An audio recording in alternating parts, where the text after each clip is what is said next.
All right, folks, we're working on a 2000 Honda Foreman 450, and I believe my stepson blew the front diff on this thing, so we're trying to get it torn apart, and we've come to a snag on this side. The inner CV cup will not come out of the differential, so I've got a 2.5-inch muffler clamp attached to it, and you know, I've tried everything. I haven't tried a slide hammer yet, but I've got these tie straps going through the clamp. They've got a knot on the far side of them.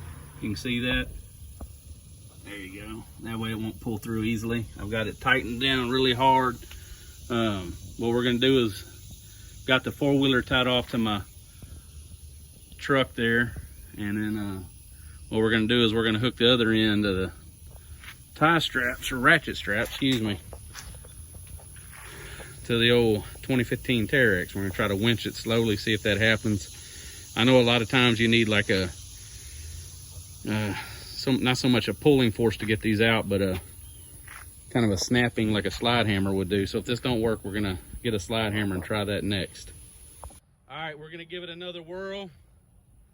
Logan's in that Terex, he's gonna wait for commands. All right, hit it a little bit. A little bit more. A little more. A little more. A little more. A little more. A little more. Keep going. Yep. Yep. Keep going. Keep going. Keep going. Well, that didn't seem to work.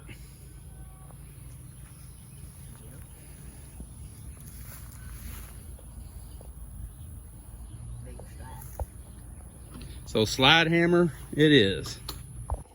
All right, so what we ended up having to do is go to AutoZone and get a slide hammer kit. It's a 5-pound slide hammer. I ended up using a 3-jaw puller. It had an option for a 2-jaw. I didn't use that, I used 3. And anyway, back to what I was saying, video cut off, but I used the 3-jaw puller versus the 2. Anyway, here's the setup that I had.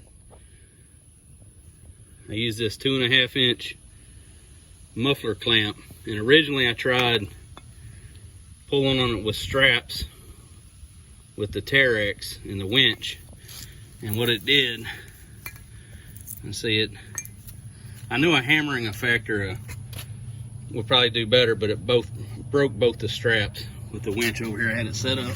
Watch out, Logan. And I mean, it put some tension on it. Of course, I had to tie it off here at the back, and I've got it tied to the front of my truck there. But anyway, it did a good pull on it, but just wasn't enough. But anyway, having that inner axle cup was still in the diff, and that, you know, I guess that clip there was just bound up. There's a clip on the right there on the end, if that thing will focus. But what'll happen, usually you can pull these whole axles out by hand. And what I'm working on, I'm trying to get this differential out, like I said earlier, because I think my son-in-law, or excuse me, stepson, Logan, it might have broke on our last trip. That's what we're speculating. But anyway, the clamp was what I used on this slide hammer, and the claws kind of went back behind the clamp in 3 positions, tightened it down here, and it took probably, what do you think, Logan, about a good 50 hits maybe? Maybe 15. No, more than 15. It took quite a bit. 25. So what I ended up having to do is make sure we held it pretty square in line with the how the axle should be, 90 degrees to the differential, and popped it a bunch of times, and finally it came loose. So now we're going to work on the other side. But anyway, if y'all have that issue with a the inner axle cup not coming out, the slide hammer does do a good job. Of course, you got to have a way to attach it. And to give credit to another YouTuber, I don't remember his name, but he's the one who I got the idea of using the muffler clamp. And there's a small groove at the very end of this thing, and this clamp was slipping down to the very end because I had it back here originally. And a couple pops on the slide hammer got it back to here, and this part of the clamp, the bracket, actually caught in the groove, I believe, and held in place pretty good. But yeah, that worked, and now we're gonna start tearing apart the other side and get this differential out. anyway, thanks for watching. All right, we're back on here on the other side, and this axle wouldn't come out over here either. Pulling on it the normal way, just trying to pop it out, it wouldn't come. We did put the clamp on it, and I've got the clamp.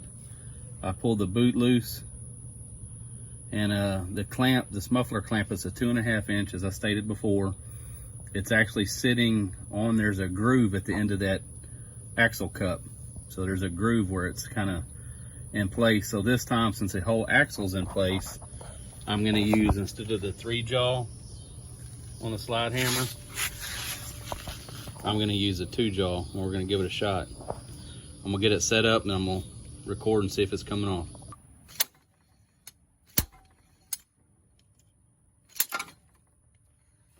Folks, there it is. So again, a lot of times these axles will come out on their own by just pulling on them. Like I have a it's a 2015 Terex. Every CV axle I've ever tried on an ATV or UTV, you can pull out by hand. This 2000 model Honda, it's old, everything probably froze up and rusted and all that. It was both sides were a pain in the butt. Matter of fact, I separated this joint by accident on the other side, and I just had the cup that was in the differential over there. This time I pulled the boot back. I went on and tugged on it a few times first, wouldn't come out, so I pulled the boot back. I positioned a muffler clamp. I don't know if you can tell, but there's a groove right there, because if you put the clamp back over yonder, back further back, slide hammer will probably just pull the clamp to where it's currently at. That's what I found out on the other one. But 5-pound slide hammer, rented from AutoZone. I went on and got the slide hammer kit that has the extra attachments and whatnot. But there it is, come right out this time, and took a whole lot less effort. Thanks for watching.